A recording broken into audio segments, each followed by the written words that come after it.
இந்த பதிவை பார்க்க போகிற அத்தனை அன்பர்களுக்கும் அடியார்களுக்கும் அடியனுடைய பணிவான வணக்கங்களை தெரிவிச்சுக்கிறேன்.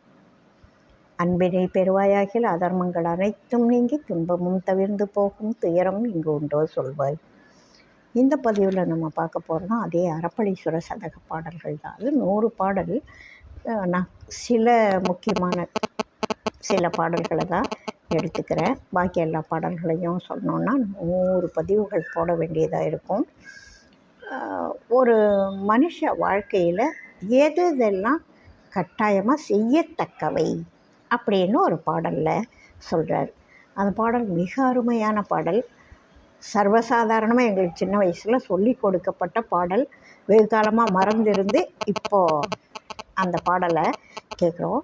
வாலிபம் தன்னில் வித்தை கற்க வேண்டும், கற்ற வழியிலே நிற்க வேண்டும், வளைகடல் திரிந்து பொருள் தேட வேண்டும், தேடி வளரறம் செய்ய வேண்டும், சீலமுடையோர்களை சேர வேண்டும், பிரிதல் செய்யாதிருக்க வேண்டும், செந்தமிழ் பாடல் பல கொள்ள வேண்டும், கொண்டு தியாகம் கொடுக்க வேண்டும், ஞாலமிசை பல தர்மம் நாட்ட வேண்டும், நாட்டி நன்றாய் நடத்த வேண்டும், நம்ப நினையடி பூசை பண்ண வேண்டும், பண்ணினாலும் மிகு பக்தி வேண்டும், ஆலமமர் கண்டனே பூதியணி முண்டனே அனகைய மதருமை மதவேள் அனுதினமும் மனதில் நினைத்தரு சதுர கிரிவளர் அறப்பளீஸ்வர தேவனே அப்படின்னு சொல்லி ஒரு பாடல்.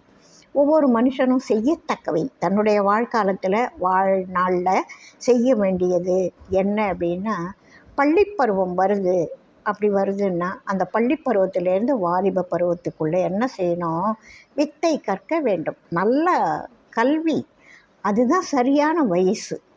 இளமையில் கல் அப்படின்னாங்க. அந்த வாலிபம் தன்னில் வித்தை கற்க வேண்டும். கற்றதை என்ன செய்யணும்? கற்ற வழியிலே நிற்க வேண்டும். கற்க கசடர கற்பவை கற்ற பின் நிற்க அதற்கு தக அப்படின்னு சொல்லி வள்ளுவ பெருந்தகை சொல்லுவார். அது மாதிரி படி, தப்பில்லாமல் படி. எந்த வயசில் படிக்கணுமோ அதை படிச்சிரு. உனக்கு என்ன வேணுமோ அதை படிச்சிரு. படித்த பிரகாரம் நடந்துக்கோ வாழ்க்கையில் அப்படின்னு சொல்லுவார். வாலிபம் தன்னில் வித்தை கற்க வேண்டும், கற்ற வழியிலே நிற்க வேண்டும். படித்தது ஒன்று செய்கிறது ஒன்றுன்னு இருக்கக்கூடாது. வளைகடல் திரிந்து பொருள் தேட வேண்டும். இப்போ நீ நல்லா படிச்சுட்டு உங்ககிட்ட திறமை இருக்குது, ஆற்றல் இருக்குது, அறிவு இருக்குது. அப்போ என்ன செய்யணும்? திரைக்கடல் ஓடியும் திரவியம் தேடுன்னு ஒரு பொன்மொழி இருக்கு இல்லையா? அதுபோல் வளைகடல் திரிந்து பொருள் தேட வேண்டும். தேடி என்ன பண்ணணும்? தேடி வளர் அறம் செய்ய வேண்டும். அறவழியில் பொருள் தேடி அறவழியில் செலவு பண்ணணும். சீலமுடையோர்களை சேர வேண்டும். நல்லவங்களோட சேர்ந்து பழகணும். சரி, நல்லவங்களோட சேர்ந்துட்டோம், நடுவில் கருத்து மாறுபாடு காரணமாக பிரிஞ்சிடாத. ஏன்னா மறுபடியும் உனக்கு நல்லவங்களோட சேர்க்க கிடைக்காது, வேறு ஆப்போசிட்டாக ஏதாவது நடந்துடும். அதனால் சீலமுடையோர்களை சேர வேண்டும், பிரிதல் செய்யாதிருக்க வேண்டும். பிரியறதுக்கு காரணம் எப்போவுமே கருத்து மாறுபாடு, அது இல்லாமல் இருக்கணும். அதை தான் சொல்கிறார். சீலமுடையோர்களை சேர வேண்டும், பிரிதல் செய்யாதிருக்க வேண்டும், செந்தமிழ் பாடல் பல கொள்ள வேண்டும். தமிழ் பாடல்கள், தமிழ் அவ்வளவு பொக்கிஷங்கள் அடங்கி இருக்குது. அதனால் செந்தமிழ் பாடல் பல கொள்ள வேண்டும். கொண்டுட்டா போதுமா? கொண்டு தியாகம் கொடுக்க வேண்டும். அவ்வளவு கஷ்டப்பட்டு புலமையோட பாட்டு எழுதுகிறாங்களே, அவங்கள சும்மா விட்டுடாதீங்க. அவங்களுக்கு பரிசு கொடுங்க. ஓசையில் கிடச்சிதுன்னு வாங்கிக்காதீங்க. ஞாலமிசை பல தர்மம் நாட்ட வேண்டும். நல்லா படிச்சிங்க, படிக்க வேண்டிய வயசில் படிச்சிங்க, திறமசாலியாக அறிவாளியாக இருந்தீங்க, வளைகடல் திரிந்து பொருள் தேடிட்டீங்க. இப்போ நிறைய செல்வம் இருக்கும் உங்ககிட்ட. அப்போது அறம் செய்யுங்கன்னு சொன்னாங்கள்ல, அது மாதிரி ஞாலமிசை பல தர்மம் நாட்ட வேண்டும். நல்ல காரியங்கள் பல செய்யுங்க.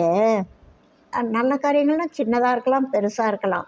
அது அவங்கவுங்களுடைய வசதியை பொறுத்தது, சூழ்நிலையை பொறுத்தது, பொருளாதாரத்தை பொறுத்தது. ஆனால் நிறைய நல்ல எண்ணத்தோடு அடுத்தவங்களை நம்ம பார்க்குற கண்ணோட்டம் நல்ல கண்ணோட்டமாக இருந்தால் அது மாதிரி செய்ய முடியும். பொருளும் இருந்து பாடுபட்டு தேடி பணத்தை புதைத்து வைத்து கேடுகட்ட மானிடரே கேளுங்கள் அப்படின்னு சொல்லுவாங்க.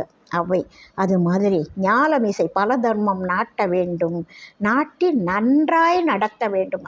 ஆரம்பிச்சிட்டா போதாது, நல்லபடியாக நடத்தணும். நம்பன் இணையடி பூசை பண்ண வேண்டும், இறைவனுடைய திருவடிகளை பூசை பண்ணணும். பூஜை பண்ணுறதுன்னா மற்ற அலங்காரங்கள்லாம் செய்தால் போதாது, பண்ணினாலும் மிகு பக்தி வேண்டும். பண்ணுறத செலவு பண்ணி பூஜை பண்ணுறது, கோவில் அலங்காரம் ஆடம்பரம் எல்லாம் இருந்தாலும் மிகு பக்தி வேண்டும். செய்கிற வேலையை பக்தியோடு செய்யுங்க அப்படின்னு சொல்கிறாங்க. ஆலமமர் கண்டனே பூதியணி முண்டனே அனகய மத அருமை மதவேள் அனுதினமும் மனதில் நினை தரு சதுர கிரிவளர் அறப்பளீஸ்வர தேவனே அப்படின்ற இந்த பாடல் அடிக்கடி எங்களை படிக்க சொல்கிறதுக்கு கூட இந்த பாடலை சொல்லுவாங்க. நிறைய பேருக்கு பாட்டை சொல்லித் தருவாங்க எங்கள் அம்மா.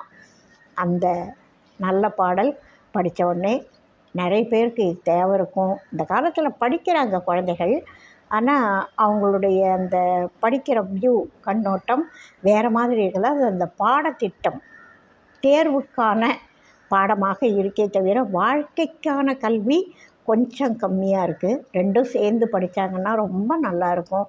இந்த மாதிரி நல்ல கருத்துக்கள் உங்களுக்கு பிடிச்சிருக்குன்னா லைக் பண்ணுங்கள், ஷேர் பண்ணுங்கள், உங்களோட கனிவான கருத்துக்களை சொல்லுங்கள். இதுக்கு முன்னாடி பண்ணாதவங்க முதல்ல சப்ஸ்கிரைப் பண்ணுங்கள். வாழ்க வளமுடன். வாழிய நாளும் மெய்மெய் வாழ்க நல்லறங்கள் எல்லாம் வாழிய பெரியோர் நாமம் வாழியே வாழி வாழி. அடுத்த பதிவில் அடுத்த ஒரு பாடலோடு சந்திப்போம்.